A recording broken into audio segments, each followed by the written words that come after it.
அனைவருக்கும் வணக்கம்.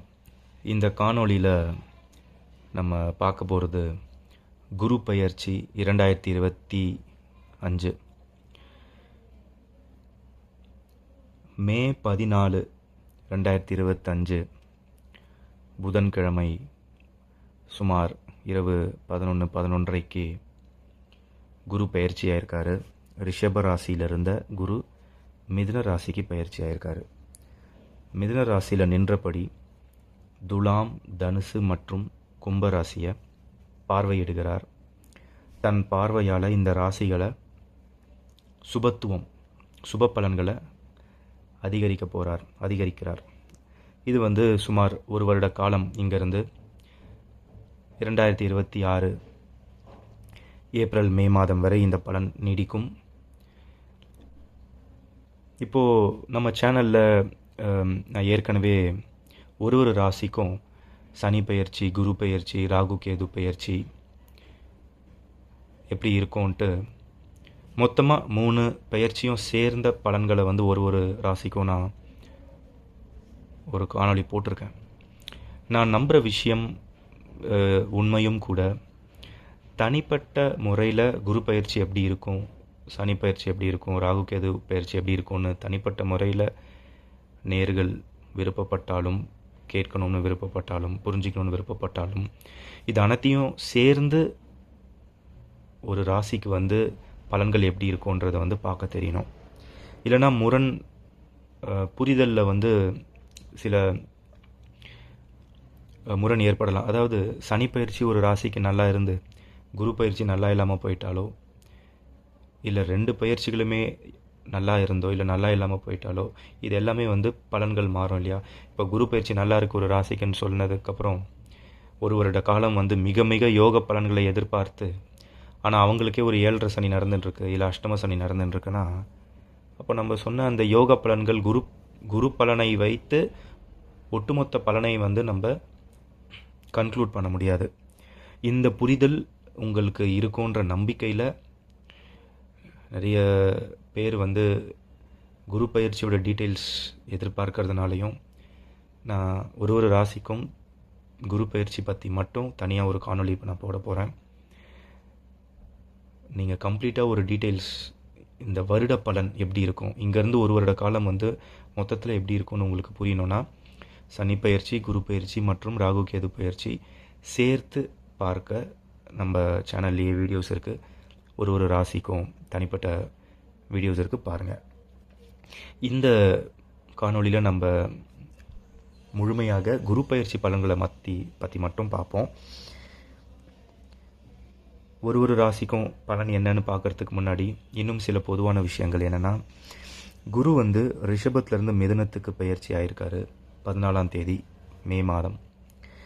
இங்கேருந்து சுமார் ஒரு வருட காலம் இங்கே இருக்க போகிற குரு தன் 5ஆம் பார்வையால் துலாம் ராசியையும், தன் 7ஆம் பார்வையால் தனுசு, தன் 9ஆம் பார்வையால் கும்ப ராசியை பலப்படுத்துகிறார்.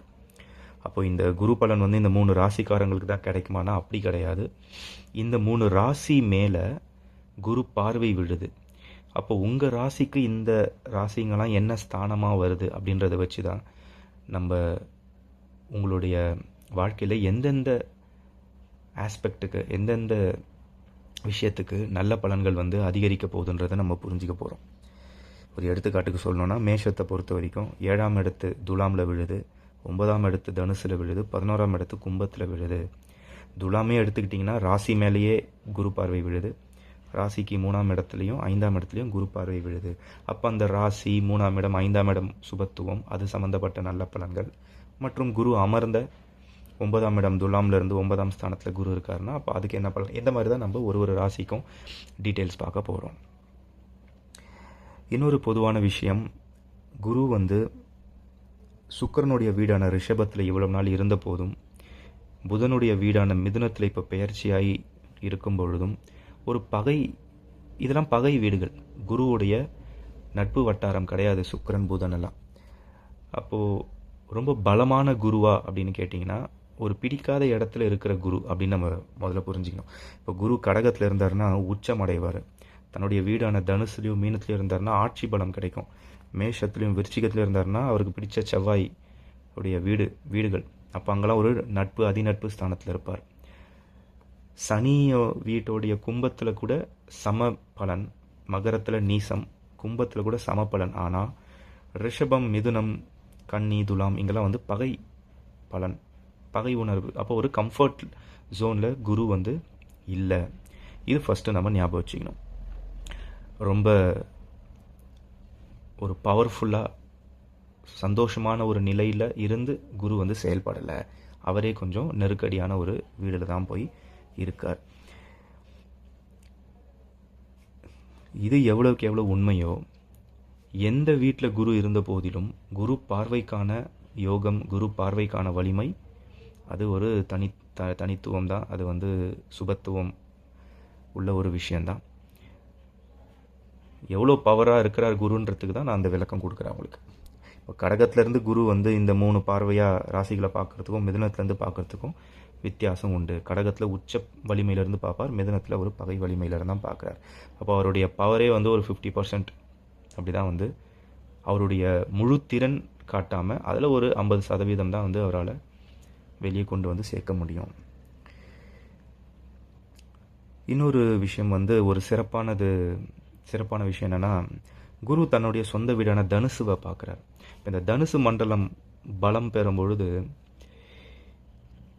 கம்பேர் டு துலாம், கும்பம், ஏன்னா அது வந்து சுக்கிரனுடைய வீடு, இன்னொன்று சனியோடைய வீடு. தனுசு வந்து அவருடைய சொந்த வீடு. தன் வீட்டை பார்க்கும் குரு 2 வருஷத்துக்கு அப்புறம், இதுக்கு முன்னாடி மேஷ ராசியில் இருக்கும்போது தான் அவர் தனுசை பார்த்தார். கடந்த 1 வருட காலமாக அவர் தன் சொந்த வீட்டை பார்க்கல, உச்ச வீட்டையும் பார்க்கல. இப்போ மிதுனத்தில் வந்து திருப்பி தனுசு மண்டலத்தை பார்க்குறார். இதோடைய பலன் வந்து கொஞ்சம் கூடுதலாகவே இருக்கும். துலாமை விட, கும்பத்தை விட தனுசு வந்து இன்னும் பலம் பெறும். இதெல்லாம் வந்து பொதுவான விஷயங்கள்.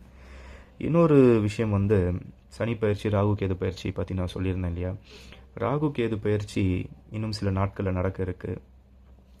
அது பயிற்சியாக எங்கே வரப்போகிறாங்கன்னா, ராகு வந்து கும்பத்துக்கு வரப்போகிறாரு, கேது வந்து சிம்மத்துக்கு வரப்போகிறார்.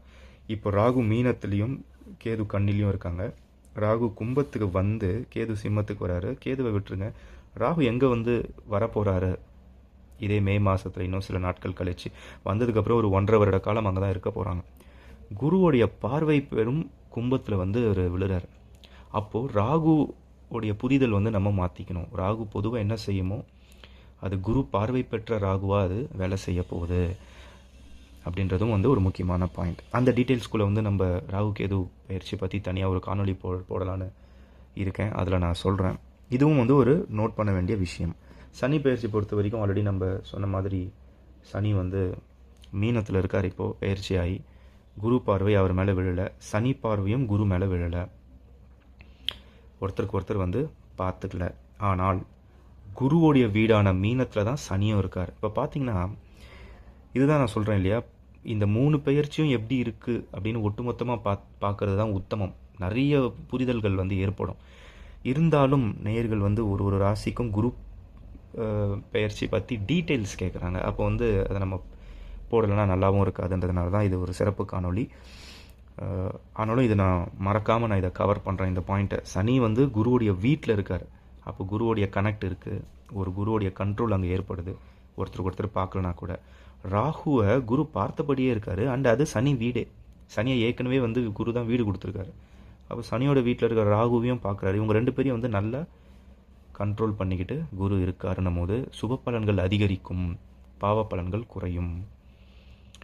இது பொது விதி, இது எல்லா ராசினருக்கும் பொருந்துகிற ஒரு விஷயம். இப்போ தனித்தனியாக ஒரு ராசிக்கும் குரு பயிற்சி எப்படி இருக்குன்றதை நம்ம பார்ப்போம். இப்போ ரிஷப ராசிக்கு இந்த குரு பயிற்சி எப்படி இருக்குன்னு பார்ப்போம். ராசியை அடையாளப்படுத்துறதுக்காக இந்த பீஸ் நான் இங்கே வைக்கிறேன். இது ரிஷப ராசிக்கான குரு பயிற்சி பலன். குரு வந்து இவ்வளோ நாள் ரிஷப ராசிலே இருந்தார், ஜென்மத்திலே இருந்த குரு இப்போது 2ஆம் இடத்துல குரு இருக்கிறது வந்து பொதுவாக ஒரு நல்ல பயிற்சி, தனயோகம் ஏற்படுற ஒரு பயிற்சி. ஏன்னா 2ஆம் இடம் குடும்ப விருத்தி, குடும்பஸ்தானம் விருத்தி அடையுது, தனம் சேவிங்ஸ் வந்து அதிகமாகிறது, குடும்பத்தில் சுப காரியங்களும் சுப நிகழ்ச்சிகளும் நடக்கக்கூடிய காலகட்டம் அடுத்த 1 வருடம். மற்றும் குரு பேச்சு வல்லமை, பேச்சாற்றல், அதனால் ஏற்படுற நன்மைகள், இதெல்லாம் வந்து வரப்போகுது. வாக்குஸ்தானம் வந்து சுத்தமடையுது, சுபத்துவம் அடையுது. இதெல்லாம் வந்து குரு நின்றதுனாலே ஏற்படுற நல்ல பலன்கள். இதில் ஒரு சின்ன சூட்சமம் என்னென்னா, குரு எப்போவுமே வந்து அளவுக்கு அதிகமாக நல்ல பலன்களை கொடுக்குற ஒரு இயற்கை சுபர், முழு சுபர். ரொம்ப நல்ல பலன் கொடுக்கறதுனால நீங்கள் நிறைய பேச நேரிடும், நிறைய சேமிக்க நேரிடும். அளவுக்கு அதிகமாக சேமிக்கவும் அவசியம் இல்லை. தேவையான செலவுகளை நம்ம பண்ணிக்கணும். சிக்கனமாகி, ரொம்ப சிக்கனமாகி குடும்பத்தில் இருக்கிறவங்களுடைய நிம்மதியும் கெடாமல் பார்த்துக்கணும். குடும்பம் விரிவடையுது அப்படின்றதுனால, இப்போ ஆல்ரெடி ஒரு குழந்தை இருக்கிறவங்க இன்னொரு குழந்தை பாக்கியம் கிடைக்கிறதுக்கான ஒரு வருட காலம் இது ரிஷபத்துக்கு. அந்த சாய்ஸ் வந்து உங்களுக்கு உங்கள் லைஃப்பில் பிளான் படி வந்து 2ஆம் குழந்தை போக வேண்டான்னு ஒரு வேளை நீங்கள் இருந்தீங்கன்னா, இந்த காலகட்டம் அதுக்கு நேர்மாறாக குழந்தை பாக்கியத்தை கொடுக்க நேரிடும். அது ஒரு நல்ல விஷயந்தான் பொதுவாக. ஆனால் அதிக சுப தன்மை கொண்ட குரு கொடுக்கும் நல்லதை நீங்கள் தடுக்க முடியாதுன்னும் போது அதுக்கு ப்ரிப்பேர் ஆகிக்கணும். ஒரு தடவைக்கு 2 தடவை வந்து எவ்வளோ சேமிக்கிறோம், ஃபேமிலி லைஃப்பில் என்ன பிளான் பண்ணுறோன்றதெல்லாம் நீங்கள் வந்து யோசிச்சுக்கணும். இது வந்து இதில் இருக்கிற ஒரு நெகட்டிவ் சூட்சமம் தான் இது. அதாவது பலனை வந்து ரொம்ப அளவுக்கு மீறினா அது வந்து அமிர்தமும் நஞ்சுன்ற மாதிரி 2ஆம் இடத்து பலன்களை வந்து வாரி வழங்குவார் குரு, பெரிதாக்குவார். அப்போ அதில் இருக்கிற நெகட்டிவும் வந்து நீங்கள் பார்த்துக்கணும். மற்றபடி குரு பார்வை விழும் துலாம், தனுசு மற்றும் கும்பராசி, ரிஷபராசி நேயர்களுக்கு 6ஆம் இடம், 8ஆம் இடம் மற்றும் 10ஆம் இடமாக வருது. இந்த 6, 10 இந்த 2 ஸ்தானங்களும் வந்து எப்போவுமே வந்து ஒரு ராசிக்கு அவங்க செய்யும் வேலை, தொழில், அவங்களுடைய ரொட்டீன் லைஃப்பில் திரும்ப திரும்ப அவங்க டெய்லி ரொட்டீன் சொல்லுவோம் இல்லையா, அதை குறிக்கிற ஸ்தானம் தான் இந்த 6ம் 8ம். அங்கே குரு பார்வை விழும் பொழுது தொழிலில் முன்னேற்றம், தான் தினமும் செய்யும் வேலையில் வந்து ஒரு நெக்ஸ்ட் லெவல் போகிறது. வேலைக்கே போகாமல் வீட்டில் இருக்கிறவங்க ஹவுஸ் ஒய்ஃப்ஸோ இல்லைனா வேலை இல்லாதவர்களுக்கு கூட வேலை கிடைக்கிறது, இல்லை வீட்லேயே வந்து அவங்க ஒரு ரொட்டீனை வந்து நல்லபடியாக அமைச்சிக்கிறது. இதெல்லாம் வந்து இந்த குரு பலன் மூலமாக ஏற்படும். 6ஆம் இடத்தை குரு பார்க்கறதுனால நல்ல கடன்கள் கிடைக்கும், கடன் அடைக்கவும் முடியும். கடன் ஏற்பட்டும் அது நல்ல விஷயத்துக்காக ஏற்பட வாய்ப்புண்டு. ரொம்ப நாளாக வந்து உடலில் இருந்த ஹெல்த் இஷ்யூஸ் வந்து சரி பண்ணுறதுக்கு இந்த குரு பார்வை வந்து உதவும். ஆனால் அதை கொஞ்சம் அதிகரித்து சரி பண்ணணும். அப்போ தான் நம்ம சரி பண்ண போவோம் இல்லையா, இல்லைனா நம்ம வந்து இக்னோர் பண்ணுவோம். அப்போ ஏதாவது வந்து உங்களுக்கு ஒரு ஹெல்த் ரிலேட்டடாக டிஸ்டர்பன்ஸ் இருக்குனாலே குரு பார்வை அதை தட்டி கழித்து சரி பண்ண போகுதுன்னு புரிஞ்சுக்கிட்டு அதுக்கான ட்ரீட்மெண்ட்டு அதெல்லாம் எடுத்துக்கிட்டிங்கன்னா ஹெல்த் இம்ப்ரூவ் பண்ணுறதுக்கு குரு உதவுவார். எதிரிகளை வந்து கண்ட்ரோல் பண்ணுவார், எதிர்ப்பை வந்து கண்ட்ரோல் பண்ணுவார், உங்களை வந்து விட்டு கொடுத்து போகிறதுக்கு தூண்டுவார். குரு வந்து 6ஆம் இடத்தை பார்க்குறது வந்து இதை பற்றி தனியாக ஒரு காணொலியாக போடலாம். எதிரிகள் உருவாகிறதும் இந்த நேரம் தான். ஏன்னா குரு ஒரு இடத்த பார்க்கும்போது அந்த அந்த வீட்டுடைய பலனை அதிகரிக்கணும் போது ரிஷபத்துக்கு 6ஆம் இடமான துலாம் வந்து எக்ஸ்பேண்ட் ஆகும். அப்போ என்ன ஆகும்னா, எதிரிகள் உருவாகிற நேரமும் இது தான், ஆனால் அதை நீங்கள் சமாளிக்கக்கூடிய நேரமாகவும் இது தான் இருக்கும். அப்போ வந்து உங்களுக்கு ஒரு விட்டு கொடுக்குற மனப்பான்மை வரும். குரு வந்து எப்போவுமே வந்து பெருந்தன்மையாக நடந்துக்கக்கூடிய ஒரு சுபர். விடுங்கப்பா அப்படின்னு வந்து உங்களுக்கே வந்து தோணிடும். அதனாலேயே எதிர்ப்பே இல்லாமல் போயிடும். எதிரியை அழிக்கிறதுல 2 விதம் இருக்குது. ஒன்று மோதி ஜெயிக்கிறது, இன்னொன்று வந்து எதிரியே இல்லாமல் பார்த்துக்கிறது. அந்த 2வது வேலையை தான் குரு இந்த பார்வையால் செய்வார். மற்றும் அவர் பார்வை அஷ்டமஸ்தானம் தனுசில் விழும்பொழுது திடீர் திருப்பங்கள் உங்களுக்கு சாதகமாக வரும், நல்ல திடீர் திருப்பங்களாக வரும். ஜாயிண்ட் அசட்ஸ், அதாவது கல்யாண வாழ்க்கையில் இருக்கிறவங்க கணவனும் மனைவியும் சேர்ந்து சொத்துகள் வாங்கி குவிக்கும் நேரம் இது. ஏன்னா 8ஆம் இடம்ன்றது வந்து ரிஷபத்துக்கு துணைவி, அதாவது கணவனோ மனைவியோட குடும்பஸ்தானம். அங்கே குரு பார்வை விழும் பொழுது இருவரும் சேர்ந்து வாங்கும் சொத்து, சேவிங்ஸ், இதெல்லாம் வந்து குறிக்குது. வெளிநாடு பயணம், வெளி மாநில பயணங்கள், வெளியூர் செல்வது, இதுக்கெல்லாம் வந்து கொஞ்சம் அனுகூலமாக இந்த குரு பார்வை இருக்க போது. திடீர் திருப்பங்கள், சில நல்ல திருப்பங்கள் கண்டிப்பாக அடுத்த 1 வருட காலத்தில் வரும். ஏன்னா அது தனுசு மண்டலம், குருவுடைய சொந்த வீடே. அப்போது குருவே பார்வையிடும் போது அந்த அஷ்டமஸ்தானத்துடைய நல்ல பலன்களை அதிகரிப்பார். திடீர்னு ஒரு நல்ல நியூஸ் வரும், திடீர்னு ஒரு வெளியூரில் ஜாப் கிடைக்கும், ஏன்னா தொழில் ஸ்தானத்தையும் பார்த்துட்டு இருக்கிறதுனால அதெல்லாம் உங்களுக்கு நல்ல ஒரு திருப்பு முனையாக வாழ்க்கையில் ஏற்படும். கடைசியாக 10ஆம் இடத்தை குரு பார்வையிடும் பொழுது தொழில் சம்மந்தப்பட்ட முன்னேற்றங்கள், வேலையில் ஆல்ரெடி இருக்கிறவங்களுக்கு ப்ரொமோஷன்ஸ், வேலை இல்லாதவங்களுக்கு வேலை கிடைக்கிறது, உயர் பதவி, இவ்வளோ நாளாக வந்து அந்த போஸ்டிங் எனக்கு கிடைக்காம இருக்கேன்னு உழைத்து கொண்டு இருக்கும் ரிஷபராசி நேயர்களுக்கு இது ஒரு நல்ல ஒரு வருடமாக இருக்கும். இதில் வந்து தசா புத்தி ரொம்ப முக்கியமான ரோல் ப்ளே பண்ணுது. ஒவ்வொரு ஜாதகத்துடைய தசா புத்தி எந்த அளவுக்கு வலிமை இருக்குன்றதை பொறுத்து தான் இந்த குரு பலனாக இருக்கட்டும், சனி ராகு பயிற்சி எதுவாக இருக்கட்டும், அது வந்து அதோடைய ஏற்றம் இறக்கத்தை கொடுக்கும்.